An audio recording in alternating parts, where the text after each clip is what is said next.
हैं, वो कह रहे हैं उद्धव जी ही मुख्यमंत्री का चेहरा है। पर आप एक चीज बताइए, एक बार जरा सा, मैं हरियाणा में जिस तरीके से वोट पड़ा है, क्योंकि अभी ये बोला गया कि अशोक तंवर को कांग्रेस में वापस इसलिए लाया गया क्योंकि दलित का बहुत बड़ा चेहरा है। तो चलिए हरियाणा में देख लेते हैं कितने दलितों ने कांग्रेस को वोट दिया अशोक तंवर के चलते या फिर कुमारी शैलजा के चलते, और क्या इससे कुछ संदेश महाराष्ट्र के चुनाव में भी मिलेगा।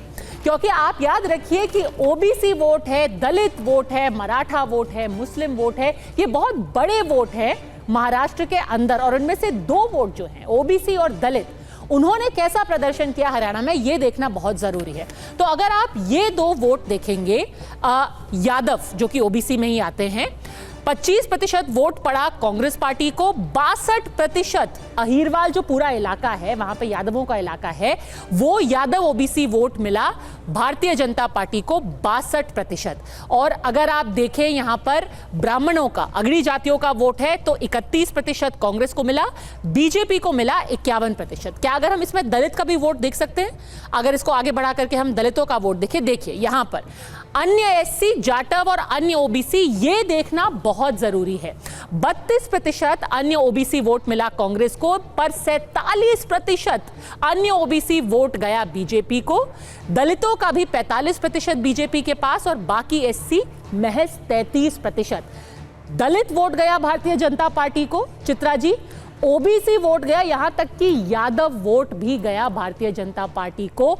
इससे क्या लेसन्स, क्या संदेश आप महाराष्ट्र के लिए लेंगे? एक ओबीसी आरक्षण का बड़ा मुद्दा आप वहां पे बना रहे थे, पर ओबीसी तो भर भर के वोट बीजेपी को डाल रहे हैं।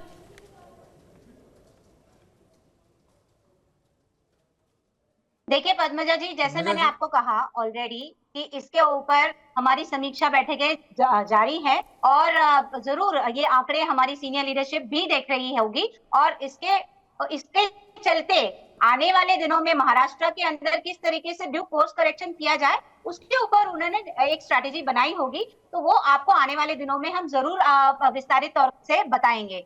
लेकिन मैं यहाँ पे आपको एक बात क्लियर कर देना चाहूंगी कि जिस तरीके से इन्होंने लास्ट के दिनों में लुभावने जो वादे किए थे ओबीसी वर्ग के लोगों के साथ या दलित वर्ग के लोगों के साथ, और बाकी के समय ये जिस तरीके से पूरे संविधान की अवहेलना करते हैं, वो कहीं ना कहीं इनको थोड़ा बहुत डैमेज डेफिनेटली किया है।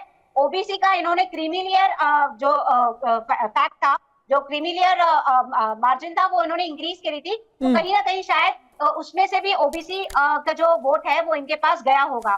तो मुझे ऐसा लगता है कि ये जो भी फैक्ट्स हैं ये हमारी सीनियर लीडरशिप देख रही होगी और इसमें से वो एक प्रॉपर आउटकम निकालेगी। ठीक है, ओबीसी के लिए तो उन्होंने जो स्कीम्स की हैं वो तो की हैं। ये बताइए प्रेम शुक्ला जी, 2 हफ्ते पहले देवेंद्र फडणवीस कह रहे थे कि वोट जिहाद हो रहा है, और अब कैबिनेट क्या करती है? मौलाना आजाद अल्पसंख्यक आर्थिक विकास महामंडल का निधि 700 करोड़ से बढ़ाकर 1000 करोड़ कर देती है। मदरसों में टीचर्स को जो मानधन मिल रहा है 6 से सीधे 16,000 कर देती है जी। ये क्या है? अब तो शिवसेना कांग्रेस पूछ रहे हैं, एक तरफ वोट जिहाद, एक तरफ मदरसे में पैसे। जी देखिए, सबका साथ सबका विकास तो हमारा सूत्र ही है। हमने कहा, और मदरसों में किस लिए दिए ये नहीं पूछ रही हैं आप। मदरसों में जो इनके सब्जेक्ट्स हैं उसमें जो मॉडर्न सब्जेक्ट्स हैं वो पढ़ाने के लिए, टीचर अपॉइंट करने के लिए दिया है। तो जो मदरसे में आतंकवादी पैदा करने की व्यवस्था कांग्रेस सपा एनसीपी कर रही थी, उनको आधुनिक करने के लिए आधुनिक विषय, उनको गणित और विज्ञान पढ़ाया जाए, इसके लिए धन दिया जा रहा है। तो हमने तो कभी मुस्लिम विरोध किया नहीं। ये वोट जिहाद की बात करते थे, अब ओबीसी की बात कर रही थी। भाई ओबीसी पहला प्रधानमंत्री इस देश को भारतीय जनता पार्टी ने दिया। इस देश में अभी हरियाणा में ओबीसी मुख्यमंत्री किसका था और किसका बन रहा है? भारतीय जनता पार्टी का बन रहा है। इनकी हिम्मत तो महाराष्ट्र में और झारखंड में कहते कि ओबीसी मुख्यमंत्री देंगे, कह दे इनकी हिम्मत है तो बता दें इनका ओबीसी मुख्यमंत्री कहाँ है? हमारा तो ओबीसी मुख्यमंत्री जी बहुत विचित्र है आपके डिबेट। मैं एक बार भी इन सबके बीच में नहीं बोलता हूँ, मैं डिबेट में बैठूंगा नहीं। गलत तरीका है, मेरे बीच में दोनों हस्तक्षेप करते हैं, ये क्या तरीका है? ये बदतमीजी करने आते हैं क्या डिबेट? मौका दूंगी, बोलिए प्रेम शुक्ला जी। मैं किसी के बीच में नहीं बोलता, मैं सुनता हूँ उनको। बताइए।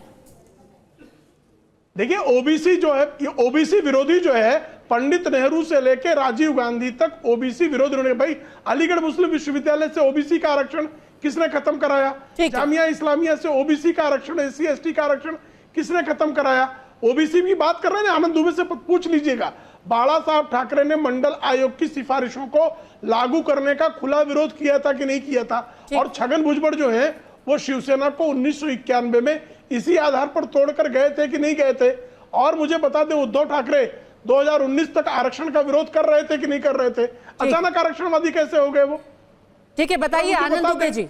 वो तो कह रहे हैं कि उल्टा सबका साथ सबका विकास है, मुसलमान के लिए भी मदरसों में पैसे दे रहे हैं और ओबीसी की भलाई के लिए भी काम कर रहे हैं। पद्मजा जी, भारतीय जनता पार्टी के प्रवक्ता की बात हास्यास्पद है। बटेंगे तो कटेंगे, बटोगे तो बांटने वाले महफिल सजाएंगे। ये जो महाराष्ट्र में महाविकास आघाड़ी जीती है, ये वोट जिहाद की वजह से जीती है। महाराष्ट्र में लव जिहादी लोग कहां से आ गए पता नहीं। ये कहने वाले आज कह रहे हैं कि सबका साथ सबका विकास। सोचिए इनकी कथनी और करनी में कितना बड़ा अंतर है। ये अपने फायदे और नुकसान के लिए ही जीवन जीते हैं। इनको राजनीति से कोई लेन देना नहीं, इनको समाज सेवा से कोई लेन देना नहीं। इनको कैसे नफरत का जहर घोला जाए, कैसे एक दूसरे को बांटा जाए और उसके बाद चोरी से पीछे के दरवाजे से उनको मलहम लगाया जाए, उनको थोड़े से पैसे बढ़ा के दिए जाएं और कहा जाए देखिए भैया हम तो सबका साथ सबका विकास करने वाले लोग हैं। ये भारतीय जनता पार्टी की जब नीति सामने आती है ना पद्मजा जी, तब विरोध करना पड़ता है। तब इनका चेहरा जो है वो आईने के सामने जनता को दिखाना पड़ता है कि देखिए इनका चेहरा देखिए, बाहर कुछ और चेहरा, अंदर कुछ और चेहरा। अपने फायदे के लिए एक चेहरे पर कई चेहरे लगा लेते हैं ये लोग। ये लोग हैं तो इनको सब पहचान चुके हैं हमने इतिहास में क्या किया है।